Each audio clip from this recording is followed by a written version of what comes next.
Welcome to IDRA's EX South Annual Region 2 virtual convening. I'm Altheria Caldera. For the last 9 months, I've been working with IDRA as an Education Policy Fellow, and my fellowship ends on tomorrow. And next month, I'll begin my new role as an assistant professor of reading and language arts at Howard University in Washington, D.C. Thank you for attending this session on developing racial literacy for teachers in ethnic studies. I'd like to begin by offering a definition of ethnic studies given by scholar, teacher, educator who co-authored the book Teaching for Black Lives, who has written significantly about education equity and critical pedagogy. Wayne Au says ethnic studies refers to the teaching of histories, cultures, and intellectual traditions of people of color in the United States to promote social transformation. In Texas, where I currently live, there are two state approved ethnic studies courses: Mexican American Studies and African American Studies. This fall, Grand Prairie ISD, a local ISD here in the Dallas Fort Worth area, is offering its pilot course of Native American Studies. In fact, the course is called American Indian Native American Studies. And the advocates for this course are hopeful that it will lay the groundwork for a statewide American Indian Native Studies course. Ethnic studies high school courses have been growing in popularity over the last decade. In March 2021, California approved an ethnic studies curriculum for all K through 12 schools. Connecticut will require high schools to offer Black and Latino studies starting in fall 2022.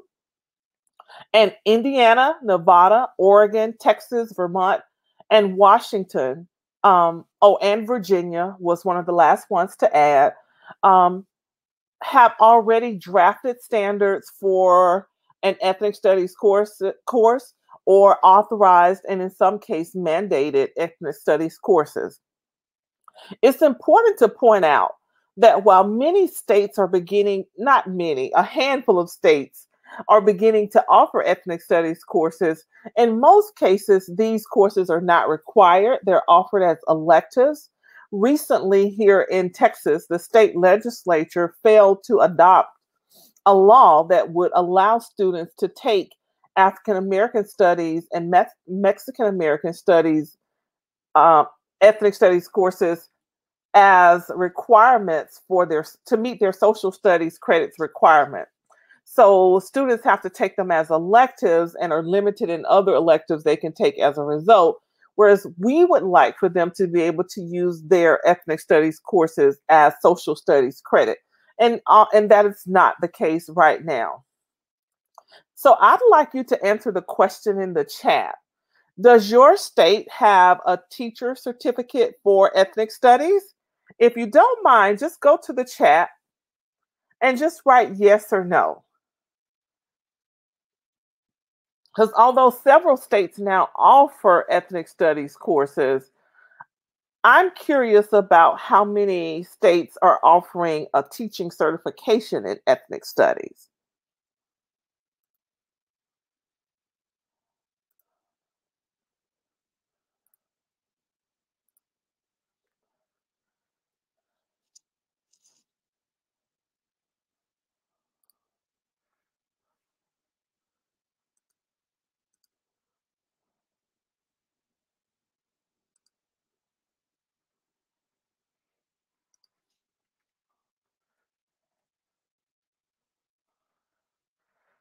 I'm being told that the chat is not enabled, and I'm trying to figure out how we can enable chat, if that's even possible.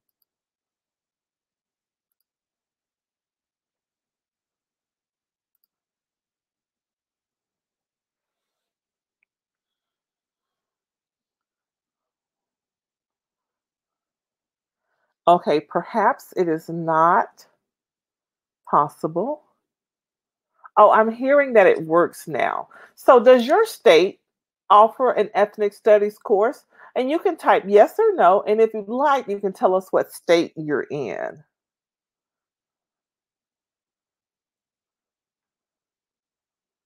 Does your state offer an ethnic studies teacher certification?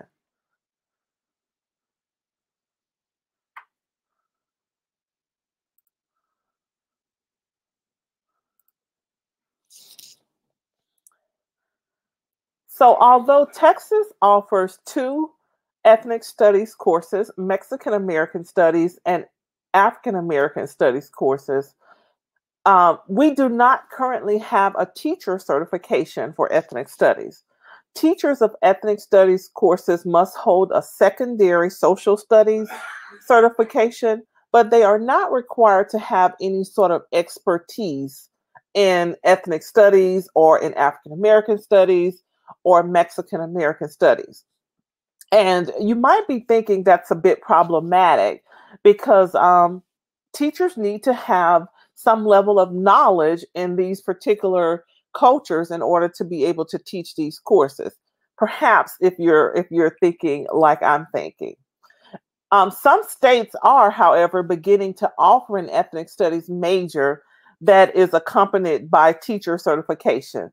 As an example, Colorado State University's ethnic study majors require coursework in African American studies, Asian American studies, Chicanx or Latinx studies, Native American studies, and global ethnic studies.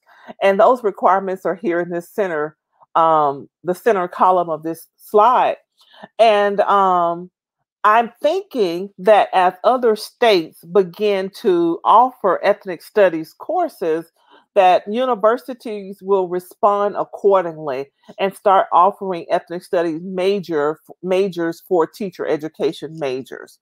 I hope that that will be the case. So, I believe that part of the training that is necessary for being able to teach these courses is racial literacy. Now, that might be a new term or a one that you might not be as familiar with. So, I'm going to offer you several definitions that I have run across of racial literacy. Tyrone Howard writes that racial literacy refers to educators having the knowledge, skills, awareness, and dispositions to talk about race and racism. NCTE, the National Council for Teachers of English, claim that racial literacy is a skill and practice by which individuals can probe the existence of racism and examine the effects of race and institutionalized systems on their experiences and representation in US society. Howard C. Stevenson, racial literacy is the ability to read, recast, and resolve racially stressful social interactions. And I want to move on to the definition that I think is important for ethnic studies teachers in particular. So I define racial literacy as having the willingness to acknowledge the impact of race, the ability to recognize the existence of historical and present day racism, and the skills for examining the effects of race and racism on all individuals and groups. I want to take a moment and go back to the chat. And I want to ask you to rate yourself from 1 to 10, with 10 being the highest. What is your level of racial literacy based on this definition you see on the screen? And I'll give you a few moments to do that. How racially literate are you, with 1 being the lowest and 10 being the highest?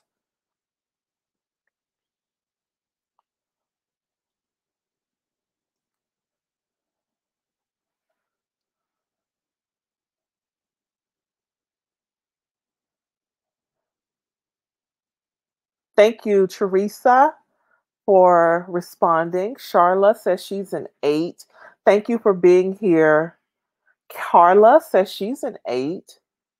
that doesn't surprise me that people who are attracted to this session feel like they have high levels of racial literacy. And hopefully, you'll gain something in it today that you can share with your professional and personal circles. So, most people in the room says that you're an 8 on this scale of racial literacy. So, let's talk for a moment about the components of racial literacy. And I've divided these into knowledge, skills, and dispositions. And the information that I'll share with you is information that I extracted from a focus group, well, from several focus groups that I conducted a few weeks ago with teachers and parents and advocates and students about racial literacy and what that means for schooling. And so they had some thoughts on what this means and what it looks like in the classroom. In terms of knowledge, and this is all as related to racial literacy. This is not all the knowledge, skills, and dispositions that teachers of ethnic studies courses need, but just as related to racial literacy. Here are some of the ideas that I extracted from the focus group conversations. Knowledge, history of racism experienced by ethnic cultures and how these groups have resisted racialized oppression. They felt that that was foundational knowledge that's necessary to teach ethnic studies courses. They feel like current events that impact students' lives is important, that teachers hold that knowledge. They know what's going on in the world that's impacting their students and their students' families and communities. And last, they should hold knowledge about how people that many see as heroes. Just think about the heroes that we venerate, that we really put forth as founders of this country, for example. Teachers should have knowledge not only about the heroism of these individuals, but about how these individuals caused harm to people of color. So a well-rounded, balanced knowledge of people who were considered our heroes. Now let's move to skills. Teachers of racial ethnic studies need 4 different skills mainly. They need to have skills at facilitating uncomfortable dialogues, listening to diverse point of views, creating spaces that are both safe and brave, and integrating students' lived experiences into the classroom. And you might be thinking that this knowledge and these skills are not just important for teachers of ethnic studies courses, but for teachers of courses that contain any sort of racial content. So the last one, dispositions. Dispositions refer to the attitudes that a person brings to a given situation. So here are some dispositions that are important for teachers to bring to conversations about race and racism. A belief, first of all, in the importance of centering race, as opposed to a color-resistant disposition that seeks to pretend that race isn't important, that race doesn't matter, and that race doesn't even exist. That if you're teaching courses with racial content, such as ethnic studies, you need to have this belief in the importance of centering race. Second disposition, a critical one, meaning that you explore race, you interrogate it from a critical stance, that you ask questions, you interrogate the society's structures and why some people are disenfranchised and others aren't, why some are marginalized and others aren't. You're asking those important critical questions. A next one that came up several times is that teachers need humility. They need to approach this work from a disposition that says, maybe I don't know, but I'm willing to learn and I'm willing to ask questions. And additionally, to admit that they have struggles too when it comes to talking about race, centering race in the classroom. Students, in fact, said that teachers need to admit when it's uncomfortable for them too, that they need to be transparent with students about their own struggles. So before I leave this slide, I want to share with you a quote that a high school student in Crowley ISD, a local school district here in the DFW area, said to me, and I haven't forgotten it, and I don't want to forget it. And I'll share it with you in hopes that it will inspire you as well. She said, teachers must do their own work related to race before they can teach kids about race. Do you find that as important and as inspiring as I do? And you can go in the chat if you're willing to comment on her quote if you'd like.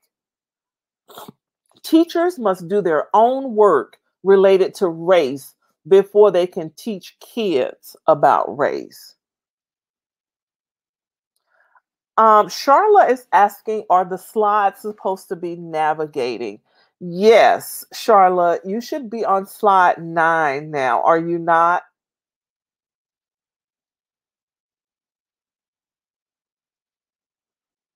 Can someone let me know if you see a slide that says components of racial literacy? You're on slide 9. The slides themselves still say knowledge, skills, and dispositions with nothing else.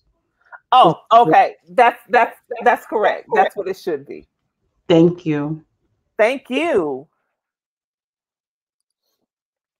So I want to spend just a few minutes talking about why racial literacy in ethnic studies is important. I believe that all teachers need racial literacy, but especially in ethnic studies. Why? Because they're teaching courses in which they are centering race and ethnicity. So it seems obvious that these are teachers who would hold this characteristic and have this as an attribute that they are constantly working to improve. But I want to share 2 examples with you from the course standards here in Texas for African American Studies and Mexican American Studies. One of the course standards in African American Studies says that teachers should explain that students should be able to explain the circumstances surrounding increased violence and extremism, such as the Ku Klux Klan, the Colfax Massacre, lynchings, race riots, etc. In Mexican American Studies, students should explain the Mexican American struggle for civil rights as manifested in the Chicano movement. It is impossible, in my opinion, for teachers to meet these standards if they are not willing to acknowledge the importance of race, if they're not willing to recognize historical and present day racism, and are not skilled at examining the effects of racism. When I've had conversations like the focus group conversations I had a few weeks ago, and I asked the focus group participants to tell me about teachers they know who hold a high level of racial literacy. And in each focus groups, participants failed to be able to identify a teacher who they felt exemplifies high levels of racial literacy. So that is not necessarily surprising to me. And Charisha asked the question, how can we do this when legislation is being passed? I wish you all could come off mute and I could hear these questions and you could offer your thoughts on these questions.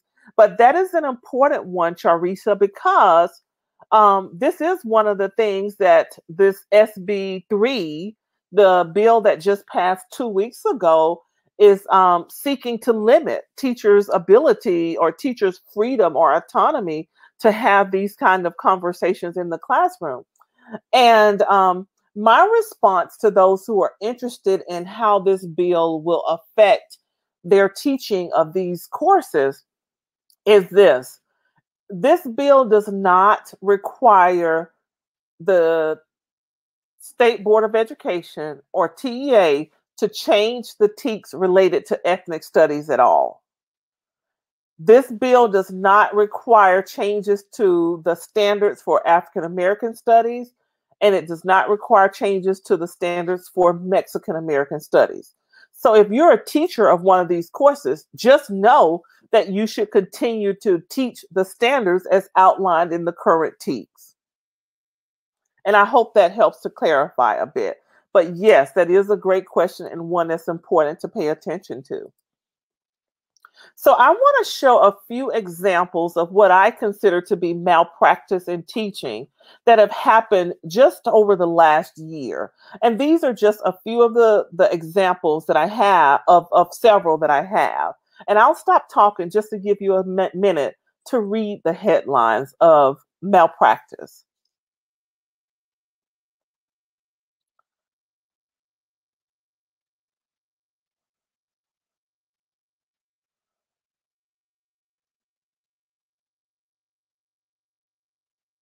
Now that you have had a moment to read them, will you go back to the chat and tell yes or no if these are shocking to you? Are these surprising to you in any way?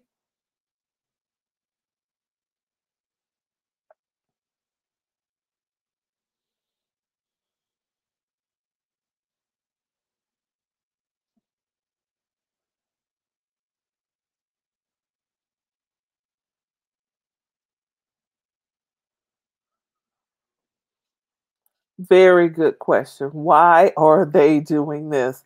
My answer to that question would be because they have low levels of racial literacy. Kirk says, yes, shocking. Surprised that adults would do this. Carla says, no, this is not shocking. I'd love to know why this isn't shocking for you, Carla.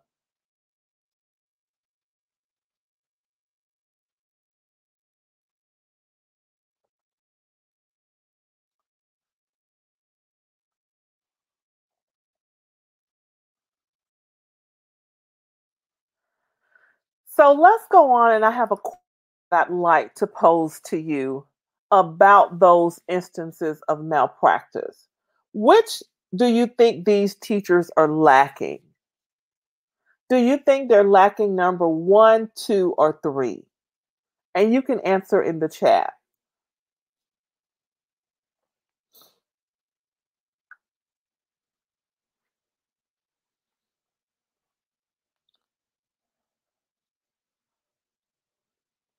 Shocking but not surprising. Carla says she's witnessed some of these kind of actions as malpractice by teachers and administrators. Yes. And these are just ones that have made the headlines. I think all these headlines were ones that I've captured over the last 6 months. Imagine what goes on in classrooms that doesn't make the national news.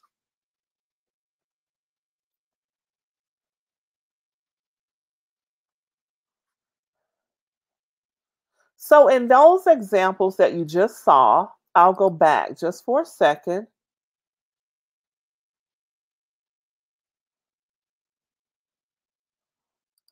What do you think those teachers are lacking? One, two, or three?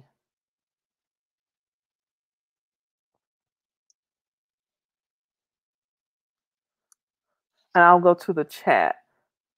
Charisha says that they're lacking number three, the skills for examining the effects of race and racism on all individuals and groups.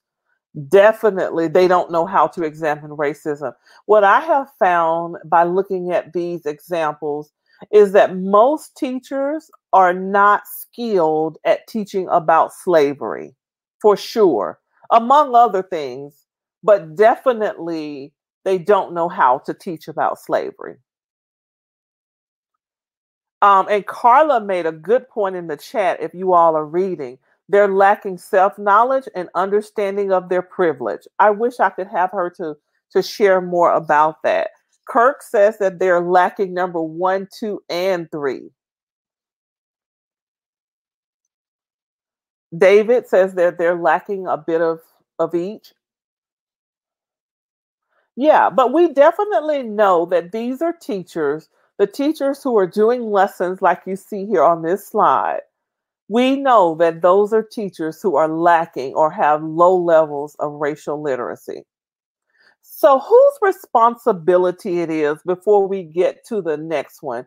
Whose responsibility it is to make sure that the teachers who we're putting in classrooms to teach ethnic studies, or any course for that matter, but definitely ethnic studies, who's responsible for making sure those teachers have high levels of racial literacy?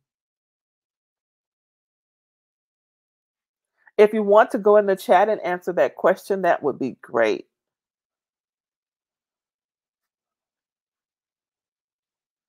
Whose responsibility is it? I'm a teacher educator. That's what I do as my full-time work at four-year institutions.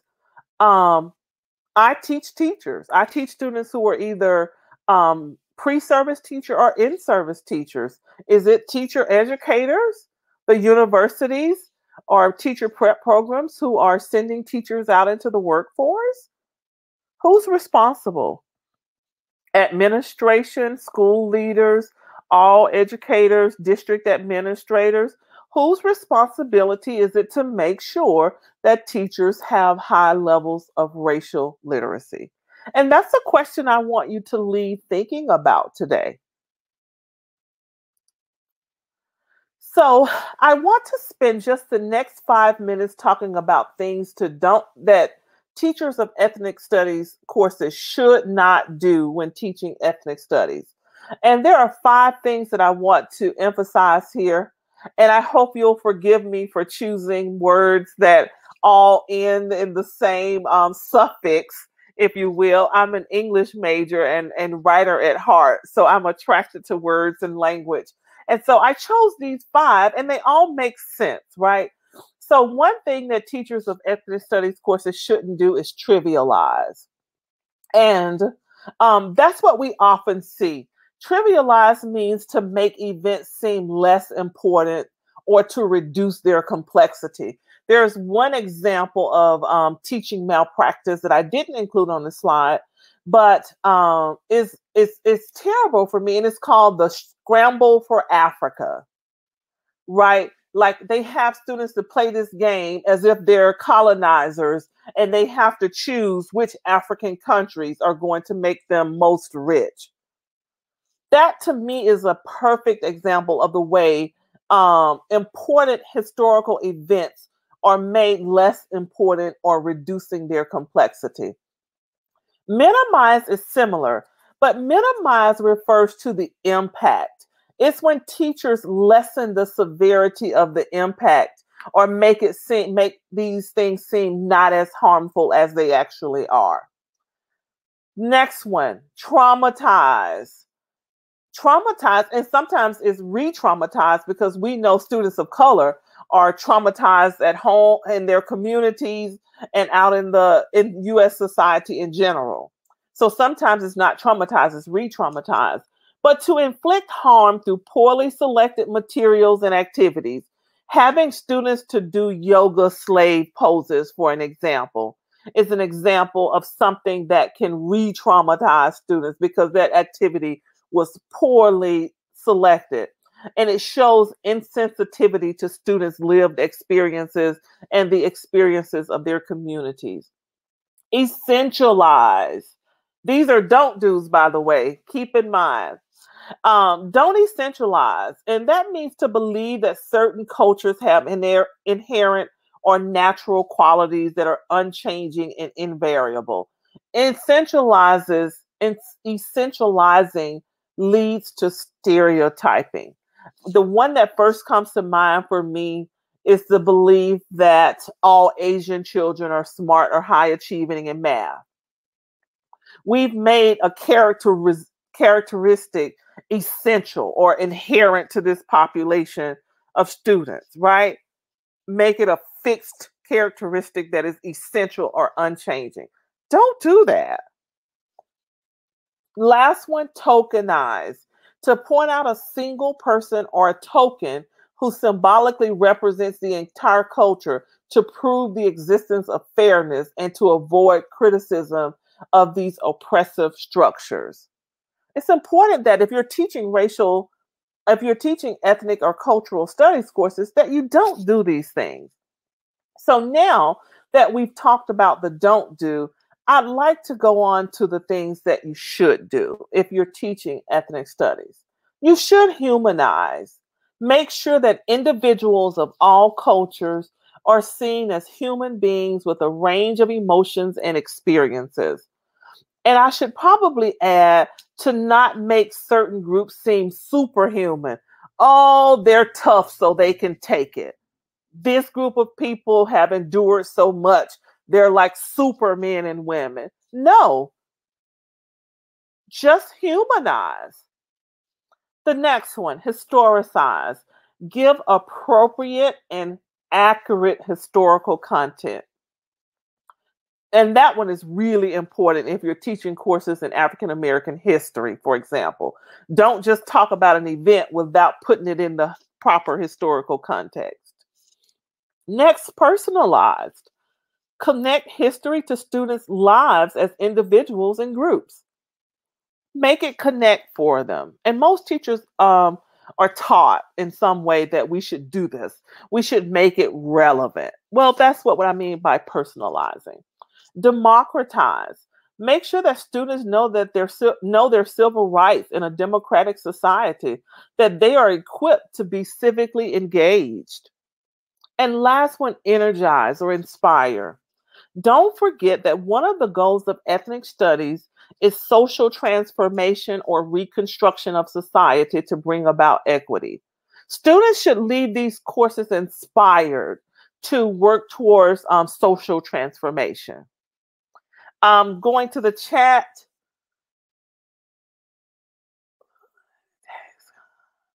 Love this do list. Awesome. Thank you, Kurt.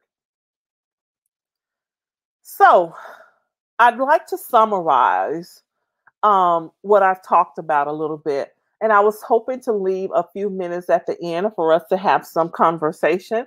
And we'll be able to do that through the chat, even though we can't have an oral conversation the way I'd like for us to. Now that ethnic studies courses are being made available, we have to focus on the how of teaching these courses. They should be taught with criticality and in ways that lead to respect for ethnic cultures. It is essential that ethnic studies teachers hold racial literacy, the willingness to acknowledge the impact of race, the ability to recognize racism, and the skills to examine the effects of race. For those who aren't used to facilitating dialogues, practice can be helpful in developing competence in this area. Do scenarios with your colleagues. Do them with people you trust so that you can develop competence in this area. Do it under the guidance of someone who is more skilled. I'll call out Charla because I know that she does this kind of work. Get someone who is a skilled facilitator to come into your schools, into your school districts, and have your teachers to practice developing racial literacy.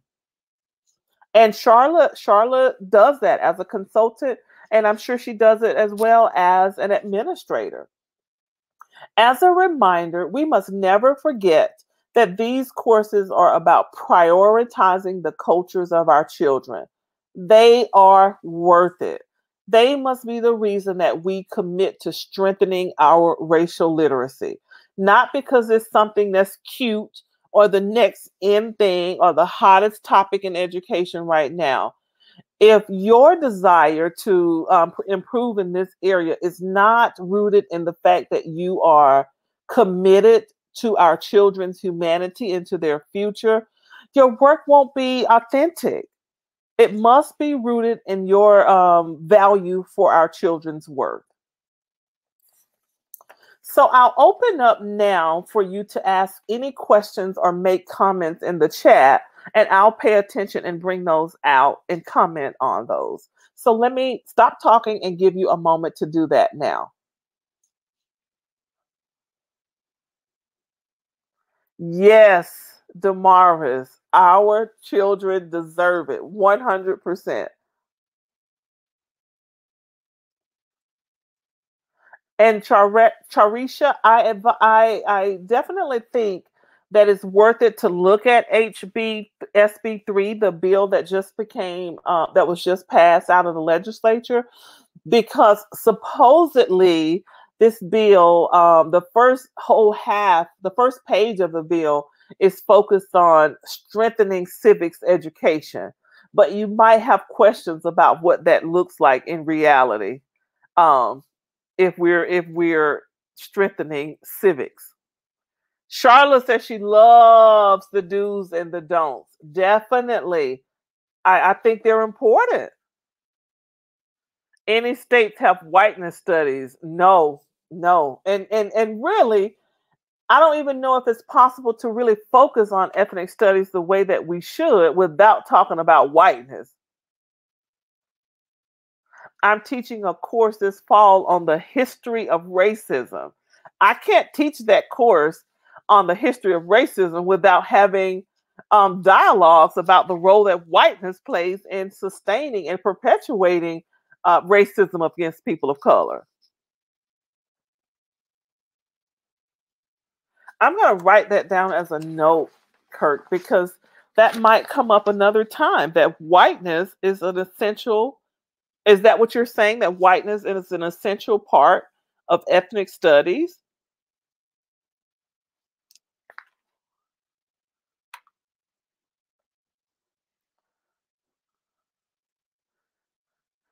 Charisha, do you all have ethnic studies in Ohio?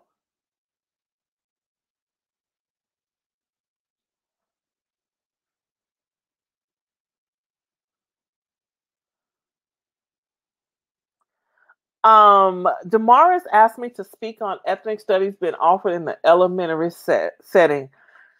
Damaris, I have only seen information about one state doing that, and I'll go back to the slide. I think it's the third slide here, where we look at what states are okay. I didn't put it on there, but what states are growing in popularity with ethnic studies. And the one that I think is offering it through K through 12 is Connecticut. But let me double check.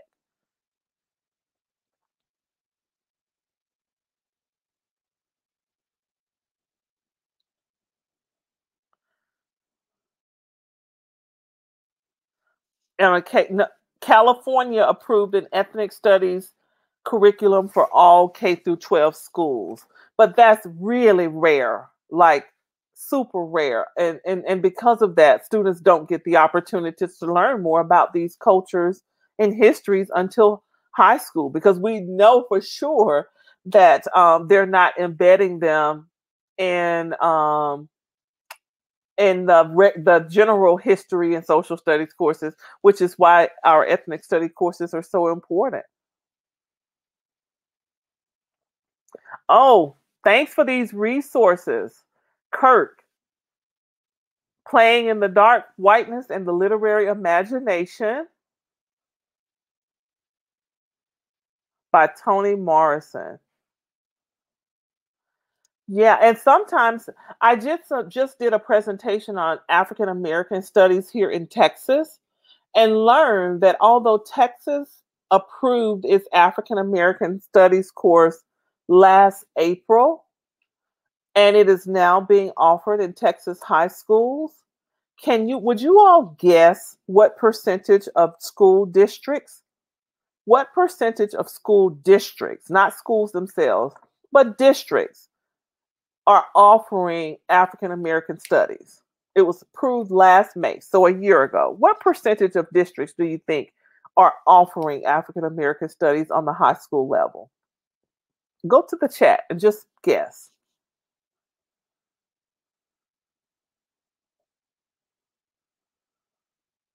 1%, 5%.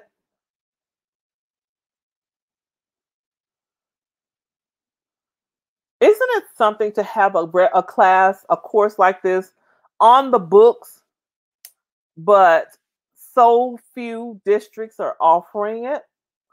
Presently in Texas, only 3% of school districts are offering African American studies courses. It would be interesting to find out what that number is for Mexican American studies because it's been offered, I think, 2 years longer than the African American studies course. But it'll be interesting to find out that percentage for Mexican Americans as well. So I want to wrap up, and I'll wrap up with a quote by one of my favorite authors, and it motivates my work as a teacher educator. Yes, Charisha, I'm going to leave it on the last slide. My contact information. James Baldwin. This is what James Baldwin said about education in a speech to teachers. The purpose of education, finally, is to create in a person the ability to look at the world for himself, to make his own decisions, to say to himself, this is black or this is white, to decide for himself whether there is a God in heaven or not, to ask questions of the universe, and then learn to live with those questions, is the way he achieves his own identity. But no society is really anxious to have that kind of person around. What societies really ideally want is a citizenry which will simply obey the rules of society. Wow. If a society succeeds in this, this society is about to perish. The obligation of anyone who thinks of himself as responsible is to examine society and to try to change it and to fight it at no matter what risk. This is the only hope society has. This is the only way societies change. So, end quote by Baldwin.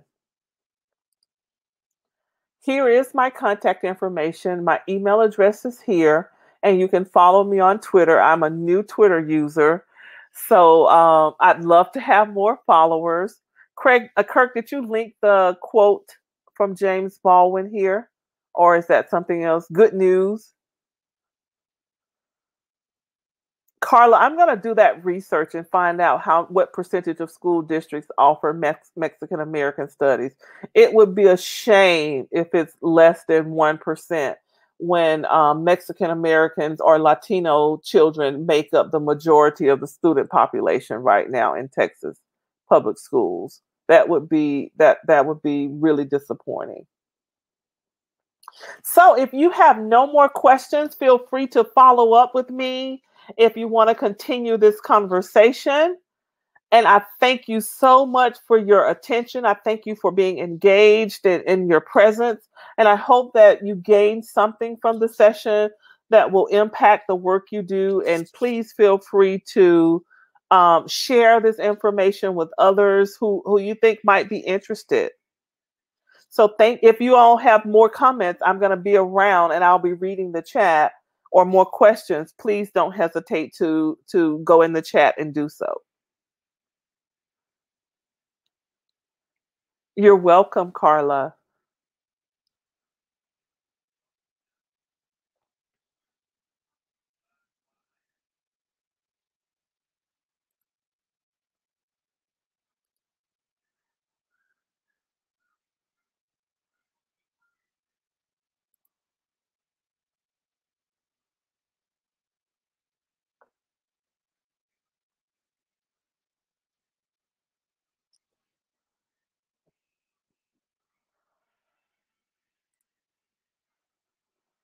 You're welcome, Damaris. And Jennifer, you're welcome.